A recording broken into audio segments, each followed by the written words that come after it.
Warm greetings from Orbit Controls and Services. என்னோட பேர் செந்தில்குமார். நான் ஆர்பிட் கண்ட்ரோல்ஸ் அண்ட் சர்வீசஸ்ங்கிற கம்பெனியோட சிஇஓ. இன்னைக்கு எலக்ட்ரிக்கல் அண்ட் எலக்ட்ரானிக்ஸ் இன்ஜினியரிங் எதுக்காக படிக்கணும், அதனோட ஆப்பர்ச்சுனிட்டிஸ் உலகம் ஃபுல்லாக எப்படி இருக்குது, இந்தியாவில் எப்படி இருக்குது, தமிழ்நாட்டில் எப்படி இருக்குது அப்படின்னு சொல்லி பார்க்க போகிறோம்.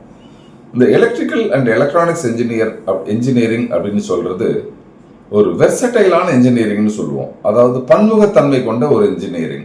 இங்கே எலக்ட்ரிக்கலும் இருக்கும், எலக்ட்ரானிக்ஸ் இருக்கும், மெக்கானிக்கல் இருக்கும், கொஞ்சம் பார்ட்டாக சிவில் இன்ஜினியரிங் இருக்கும், ஒரு கொஞ்சம் கம்ப்யூட்டர் சயின்ஸ் இன்ஜினியரிங் இருக்கும். இந்த மாதிரி எல்லா டைப் ஆஃப் இன்ஜினியரிங்கையும் தன்னகத்தே கொண்டது தான் எலக்ட்ரிக்கல் அண்ட் எலக்ட்ரானிக்ஸ் இன்ஜினியரிங். இதை படிக்கிறவங்க ஒரு சாதாரண ஒயரிங்லேருந்து ஆரம்பித்து ஒரு நெட்வொர்க்கிங் வரைக்கும் போக முடியும், ஏன் அதுக்கு மேலேயும் போக முடியும். அதாவது ஒரு கிரவுண்டில் போடுற ஒயரிங்லேருந்து ஏரோஸ்பேஸ் கம்யூனிகேஷன் வரைக்கும் ஒரு எலக்ட்ரிக்கல் அண்ட் எலக்ட்ரானிக்ஸ் இன்ஜினியர்னால ட்ராவல் ஆக முடியும். இப்போ அவங்களோட major play on job opportunities, வேலையை அது எந்த அளவுக்கு வேலை கிடைக்கிறதுக்கு யூஸ் ஆகும் அப்படின்னு பார்த்தோன்னா, அவங்களோட first work and primary job opportunity அப்படிங்கிறது பவர் சிஸ்டம். அதாவது பவர் ப்ரொடியூஸ் பண்ணுறது, அதை டிரான்ஸ்மிட் பண்ணுறது, டிஸ்ட்ரிபியூட் பண்ணுறது, கிரிட்டில் கொண்டு வந்து கனெக்ட் பண்ணுறது, அதை எப்படி பகிர்மானத்துக்கு கொண்டு வருது. இந்த ஏரியாவில் மிக அதிகமான அபரிவிதமான வேலை வாய்ப்புகள் இருக்குது. அதுக்கு அடுத்தது பவர் எலக்ட்ரானிக்ஸ். பவர் எலக்ட்ரானிக்ஸ் அப்படின்னா one sort of a control. அதாவது ஒரு சிம்பிளாக எடுத்துக்கிட்டோம்னா ஒரு ஃபேன் கண்ட்ரோல்லேருந்து ஆரம்பித்து ஒரு DC motor control, AC motor control, ஒரு எலக்ட்ரிக் காரை கண்ட்ரோல் பண்ணுறது, இந்த மாதிரி ஏரியாவில் இருக்கிறதெல்லாம் ஒரு பவர் எலக்ட்ரானிக்ஸ் அப்படிங்கிறோம். அப்புறம் புதுப்பிக்கத்தக்க எனர்ஜி, அதாவது ரினியூவபிள் எனர்ஜி அப்படிங்கிற சோலார், விண்டு, சூரிய சக்தி மின்சாரம், காற்றாலை மின்சாரம், இந்த மாதிரி ஏரியாலையும் ஜாப் ஆப்பர்ச்சுனிட்டி ரொம்ப அதிகமாக இருக்கு. ஸோ இது எல்லாமே ஒரு வெளி உலகத்துக்கு தெரிஞ்ச ஒரு பர்டிகுலர் ஜாப் ஆப்பர்ச்சுனிட்டி. இது தெரியாத ஜாப் ஆப்பர்ச்சுனிட்டிஸ் நிறைய உருவாகிட்டே இருக்கு. ஒரு கவர்மெண்டோட ஒரு சர்வே படி ஒரு 44 லட்சம் எலக்ட்ரிக்கல் இன்ஜினியர்ஸ் 2030 தேவைப்படுறாங்க. ஏன் அப்படின்னா இந்தியா ஃபுல்லாக எலக்ட்ரிக் வெஹிக்கிளாக மாறும்போது அந்த பேட்டரியை மானிட்டர் பண்ணுறது, பேட்டரி மேனுஃபேக்சரிங், பேட்டரியை செக் பண்ணுறது, அதே மாதிரி இந்த எலக்ட்ரிக் வெஹிக்கிள்ஸ் அவங்களோட சர்வீசிங், எலக்ட்ரிக் வெஹிக்கிளோட ப்ரொடக்ஷன், அது ரினியூவபிளாக எனர்ஜி எடுத்து ஸ்டோர் பண்ணுறது, இந்த மாதிரி நிறைய எம்ப்ளாய்மெண்ட் ஆப்பர்ச்சுனிட்டிஸ் எலக்ட்ரிக்கல் இன்ஜினியர்ஸ்க்கு வரப்போகுது.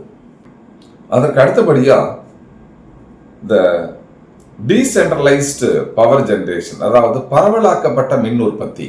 ஒரே இடத்துல பவரை ஜென்ரேட் பண்ணி அதை ஒரு பெரிய கேபிள் வழியாக டிரான்ஸ்மிட் பண்ணி டிஸ்ட்ரிபியூட் பண்ணும்போது ஏற்படக்கூடிய லாசஸை குறைக்கிறதுக்காக ஒரு கவர்மெண்டோட பிளான் டீசென்ட்ரலைஸ்டு பவர் ஜென்ரேஷன். அப்போ ஒவ்வொரு ஊர்லேயும், ஒவ்வொரு மாவட்டத்திலையும், ஒவ்வொரு தாலுக்குலையும் ஒரு பவர் ஜென்ரேஷன் சென்டர்ஸ் வரப்போகுது.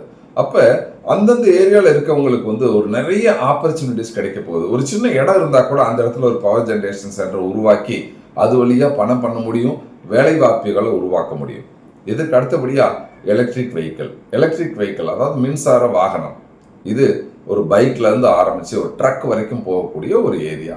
இனிமேல் இந்த மொத்த உலகமும் இந்த நச்சு புகையிலிருந்து வெளியில் வரதுக்காக எலக்ட்ரிக் வெஹிக்கிளோட உற்பத்தி நம்ம ஊக்கப்படுத்திட்டு இருக்கோம். அதுக்கு அரசாங்கமும் நிறைய மானிய விலையில நிறைய டிவைசஸை கொடுத்துட்டு இருக்காங்க. அந்த ஏரியாலையும் நிறைய வேலை வாய்ப்புகள் இவங்களுக்கு உருவாகுது. அதற்கு அடுத்தபடியா இவங்களோட எம்ப்ளாய்மெண்ட்ஸ் அப்படிங்கிறது ப்ரோக்ராமபிள் லாஜிக் கண்ட்ரோலர்ஸ், ரொபோட்டிக்ஸ் ஏரியாவில் ஒரு ஸ்பீடு கண்ட்ரோல், ஒரு மோட்டரோட வேகத்தை கண்ட்ரோல் பண்ணக்கூடிய ஒரு சிஸ்டம், ஒரு கம்யூனிகேஷன் நெட்வொர்க்ஸில் ஐஓடி அப்படிங்கிற இன்டர்நெட் ஆஃப் திங்ஸு, செயற்கை நுண்ணறிவு ஏஐ, இது எல்லாமே எப்படி ஒரு எலக்ட்ரிக்கல் இன்ஜினியரிங்க்கு இம்ப்ளிமெண்ட் பண்ணலாம் அப்படிங்கிற ஒரு ஏரியாவில் இவங்களோட ஜாப் ஆப்பர்ச்சுனிட்டிஸ் ரொம்ப பரவலாக இருக்கும்.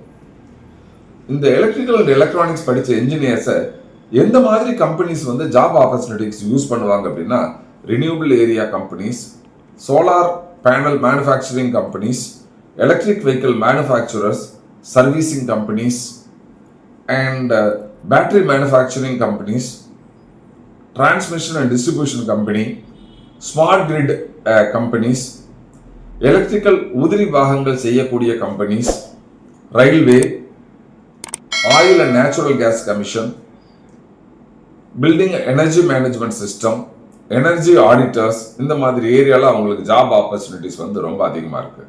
ஸோ இந்த மாதிரி நல்ல ஜாப் ஆப்பர்ச்சுனிட்டிஸ் நமக்கு கிடைக்கணும் அப்படின்னா ஒரு ஸ்கில் செட் இஸ் எசென்ஷியல். என்ன ஸ்கில் எல்லாம் நம்ம அதிகப்படுத்திக்கிட்டோம் அப்படின்னா நமக்கு இந்த வேலை வந்து ரொம்ப ஈஸியாக கிடைக்கும் அப்படின்னா, நம்மளோட எலக்ட்ரிக்கல் இன்ஜினியரிங் பிஇ படிக்கும்போது அந்த காலேஜில் கொடுக்கக்கூடிய ஒரு ஸ்கில் செட் அப்படிங்கிறதே எக்ஸ்ட்ராடினரியாக தான் இருக்கும். பட் அது எக்ஸாக்டா இண்டஸ்ட்ரிக்கு போதுமான சில சமயங்கள்ல பத்தாம போகலாம்.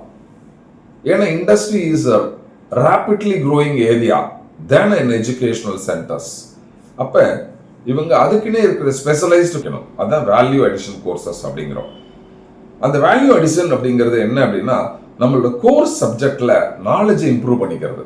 கோர் சப்ஜெக்ட் அப்படின்னா லைக் எலக்ட்ரிக்கல் மெஷின்ஸா இருக்கலாம், சர்க்யூட் தியரியா இருக்கலாம், பவர் எலக்ட்ரானிக்ஸா இருக்கலாம். இதுல நாலேஜ் வந்து ரொம்ப கிரேட்டரா கொண்டு போறது, டெப்தா. அண்ட் ஒரு இண்டஸ்ட்ரி சாஃப்ட்வேர் லைக் மேட்லேப், சிமுலிங், அந்த மாதிரி சிமுலேஷன் டூல்ஸை லேர்ன் பண்றது, ரினியூவபிள் எனர்ஜியை பத்தி தரவா படிக்கிறது. அதாவது நம்ம சப்ஜெக்ட்ல இருக்கிறத தாண்டி இண்டஸ்ட்ரியில இருக்கிறது வந்து எப்படி இருக்கும் அப்படின்னா, நம்ம அதுக்காக ஒரு இன்டர்ன்ஷிப்க்கு போகணும். அப்படி போகும்போது நமக்கு ஒரு இண்டஸ்ட்ரியில ஒரு ஆப்பர்ச்சுனிட்டிஸ் வந்து கிடைக்கும். அப்போதான் நம்மளோட தாட் ப்ராசஸை இண்டஸ்ட்ரியில் இம்ப்ளிமெண்ட் பண்றதுக்கும் யூஸா இருக்கும். இண்டஸ்ட்ரியல் ஆட்டோமேஷன், ஒரு எம்பெடட் சிஸ்டம் மாதிரி ஒரு டிவைசஸை லேர்ன் பண்றது, smart grid technologies, internet of things IoT அல்லது artificial intelligence implementation for smart grid or cyber security for the grid. இதுக்கப்புறம் உலகத்தில் மேபி ஒரு சைபர் செக்யூரிட்டினால ஒரு த்ரெட் கூட வரலாம். அந்த அப்போ சைபர் செக்யூரிட்டியை வந்து எப்படி பவர் சிஸ்டத்துக்கு இம்ப்ளிமெண்ட் பண்ணலாம் அப்படிங்கிற ஒரு நாலேஜ், இன்டர்ன்ஷிப், ஒரு கண்டினியூடு ப்ராஜெக்ட்ஸ் அப்படிங்கிறது ஒரு மேண்டட்டரி ஃபைனல் இயர் ப்ராஜெக்டா இல்லாம ஒரு மினி ப்ராஜெக்ட் அல்லது காலேஜில் நடந்துகிட்டு இருக்கக்கூடிய ஒரு கண்டினியூட் ப்ராஜெக்ட்ல ஜாயின் பண்ணிக்கிறது, ஆஸ் அ பார்ட்டா ஜாயின் பண்றது, ஆஸ் அ ரிசர்ச்சரா ஜாயின் பண்றது ஃபார் இன்னோவேஷனுக்காக. அண்ட் இன்டர்நேஷனல் ஸ்டாண்டர்ட்ஸ் நம்ம பர்டிகுலர் எலக்ட்ரிக்கல் இன்ஜினியரிங்ல என்னெல்லாம் இருக்கு அப்படின்னு லேர்ன் பண்றது. நிறைய ஸ்டாண்டர்ட்ஸ் இருக்கு. ஒரு கரண்ட் டிரான்ஸ்ஃபார்மருக்கோ, ஒரு பொட்டன்ஷியல் டிரான்ஸ்ஃபார்மருக்கோ, ஒரு சுவிட்ச் கியருக்கோ, ஒரு காம்பனன்ட்க்கு இண்டஸ்ட்ரியல் ஸ்டாண்டர்ட், இன்டர்நேஷனல் ஸ்டாண்டர்ட் இருக்கு. வாட் இஸ் தட் அப்படின்னு கண்டுபிடிச்சிங்கன்னா you can be globally placed. அப்போ வந்து உங்களோட எய்ம் வந்து தமிழ்நாட்டுக்குள்ளேயே ஒரு இந்தியாவுக்குள்ளேயே இருக்கணுங்கிற அவசியம் இல்லை, குளோபலா யோசிக்கலாம். அண்ட் ப்ரொஃபஷனல் நெட்வொர்க்கிங், இது எல்லாத்த விட முக்கியம் வந்து கம்யூனிகேஷன் ஸ்கில்ஸ். கம்யூனிகேஷன் ஸ்கில் அப்படிங்கிறது வந்து ஒரு இங்கிலீஷ் நாலேஜ், ஒரு ஃபண்டமெண்டலா. இதுக்காக வந்து ஒரு பிரிட்டிஷ்காரன் பேசுற மாதிரி பேசணுங்கிற அவசியம் இல்லை, ஒரு கம்யூனிகேஷன் வந்து கிளியரா பேசுற மாதிரி. அப்படி இருக்கிற பட்சத்துல ஒரு எலக்ட்ரிக்கல் இன்ஜினியரோட ஒரு ஸ்டார்டிங் சேலரி, அதாவது ஒரு பிஇ முடிக்கிற ஒரு electrical engineer having a good enough smart skills அப்படின்னு இருந்தா, இந்த ஸ்மார்ட் ஸ்கில்ஸ் அப்படிங்கிறது வந்து ஒரு ட்ரைனிங் அண்ட் பிளேஸ்மெண்ட்ல சொல்லி கொடுக்கறத நான் சொல்லல, ஒரு வேல்யூ அடிஷன் கோர்ஸோட இருக்கிற ஸ்மார்ட் ஸ்கில்ஸ். அப்படி இருக்கிற பட்சத்துல 4 to 8 lakhs வந்து ஒரு ஜாயினிங் ஸ்டார்டிங் சேலரியா ஒரு ஸ்டார்ட் அப்ல, ஆட்டோமேஷன் ஃபர்ம்ல, மேனுஃபேக்சரிங் கம்பெனிஸ்ல கொடுப்பாங்க, இன்க்ளூடிங் ரினியூவபிள் எனர்ஜி. இதே ஒரு 8 to 15 lakhs வந்து multinational companies, semiconductor firms, advanced engineering companies and biomedical companies or biomedical electronic companies. Or 15 lakhs and above, you will be considered only you have multi-talent in various areas. Thank you. இது எங்களோட முதல் video about YEEE, ஏன் electrical and electronics இன்ஜினியரிங்கை படிக்கணும் அப்படிங்கிறதுக்காக.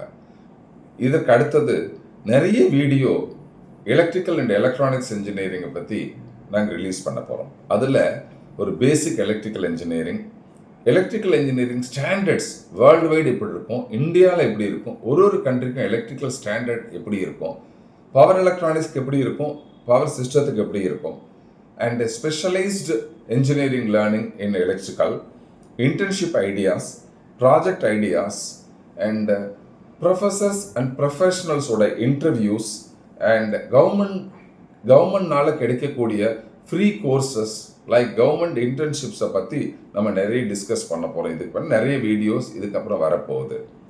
உங்களுக்கு பிடிச்சிருந்தா like பண்ணுங்கள், subscribe பண்ணுங்கள், ஷேர் பண்ணுங்கள். உங்களை மாதிரி ஒரு தேவைப்படுற ஒரு என்ஜினியருக்கு இது ஒரு அடிப்படை சாதனமாக இருக்கலாம். ஸோ எங்களை ஃபேஸ்புக், இன்ஸ்டா அண்ட் லிங்க்டின்ல ஃபாலோ பண்ணுங்கள். உங்களுக்கு தேவையான இன்ஃபர்மேஷன்ஸ் அடிக்கடி கிடைச்சிக்கிட்டே இருக்கும்.